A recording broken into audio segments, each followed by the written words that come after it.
প্রিয় শিক্ষার্থীরা, তোমাদের নবম দশম শ্রেণীর গ্রুপ সাবজেক্টের বিষয়গুলো এম ক্লাসেস 9-10 এই চ্যানেলটিতে প্রকাশ করা হবে।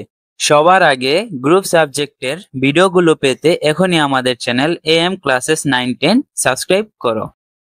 আসসালামু আলাইকুম অষ্টম শ্রেণীর শিক্ষার্থীরা, আশা করি সবাই ভালো আছো। আজকে আমি তোমাদের সাথে তোমাদের স্বাস্থ্য সুরক্ষা অ্যাসাইনমেন্টটি নিয়ে আলোচনা করব, যার মাধ্যমে তোমরা শিক্ষকের থেকে 30 নাম্বার খুব সহজেই পেয়ে যাবে। অ্যাসাইনমেন্টগুলো তোমাদের অনেকের স্কুলে করিয়েছে এবং অনেক স্কুলে খুব তাড়াতাড়ি করিয়ে দিবে, তাই আমি আগে দিয়ে দিচ্ছি যেন তোমাদের কোনো ধরনের অসুবিধা না হয়।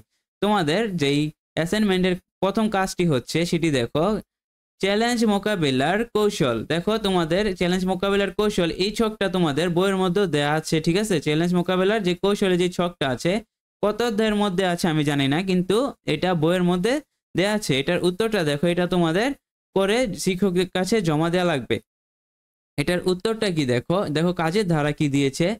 কাজের ধারা হচ্ছে চ্যালেঞ্জ মোকাবেলার কৌশলগুলো নিয়ে বন্ধুদের সাথে আলোচনা করো। ছকে চ্যালেঞ্জ মোকাবেলার কৌশলগুলো লেখো, নমুনা উত্তরের সাহায্য নাও।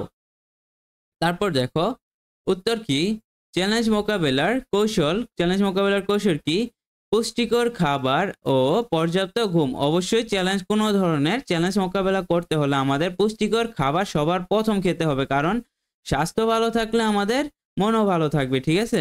তাই পুষ্টিকর খাবার এবং পর্যাপ্ত ঘুম। তোমরা সকলেই জানো পর্যাপ্ত পরিমাণ ঘুম না হলে আমাদের মস্তিষ্ক ঠিক থাকে না, আমাদের মেজাজ ঠিক থাকে না।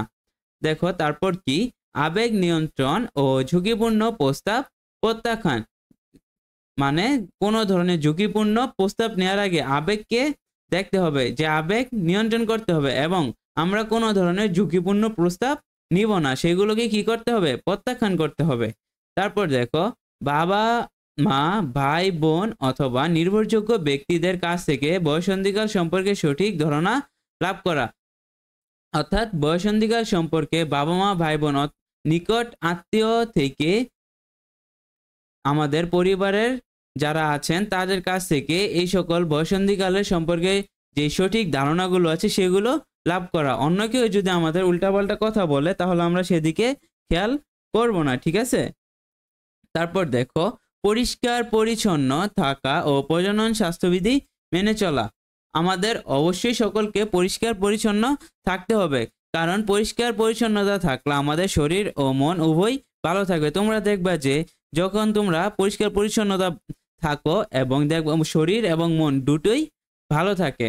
তারপর আসো, ভালো বন্ধুদের সাথে মেশা ও নিয়মিত খেলাধুলা করা।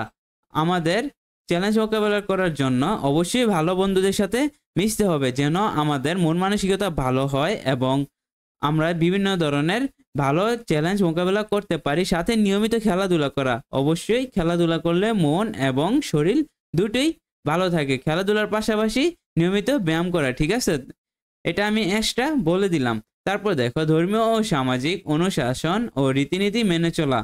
এটা একদম সত্যি কথা যে তোমরা যদি ধর্মীয় ও সামাজিক অনুশাসন রীতিনীতিগুলো মেনে চলো তাহলে তোমরা কখনো খারাপ পথে যাবা না এবং সব ধরনের ভালো কাজ করতে পারবা। কারণ ধর্মীয় আমাদের যেই ধর্মেরই হোক না কেন, আমাদের ধর্মীয় নীতি সবসময় ভালো কাজের শিক্ষা দিয়ে থাকে।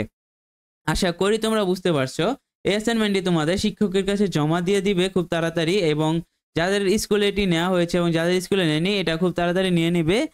আর পরবর্তী অ্যাসাইনমেন্টগুলো আমি খুব তাড়াতাড়ি দিয়ে দেওয়ার চেষ্টা করব। আজকে এ পর্যন্তই ছিল। ভালো থাকবে সবাই, আল্লাহ হাফেজ।